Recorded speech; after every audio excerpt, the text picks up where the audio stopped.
هنا أول ما توصلوا هناك وفي طول فترة المناسك. ربما أنا سمعتكم العام الماضي وكنت في حج، وربنا أعلم الواحد في اشتياق إنه كان يحج السنة دي، ولكن ظروف العمل اللي بيفوز بالحج فده كرم من ربنا. ألف مبروك عليكم إنكم أنتوا ربنا اللي اختاركم في القرعة، مش أنتوا اللي اخترتوا نفسكم أو حد اختاركم، ربنا اختاركم عشان تسافروا الحج، فألف مبروك.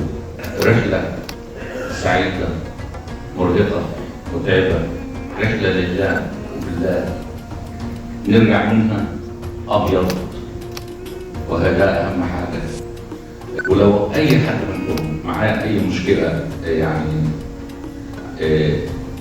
المحافظة كلها ومن ندى ليكوا لغاية تتحركوا بالسلامة بإذن الله. كل سنة وانتم طيبين.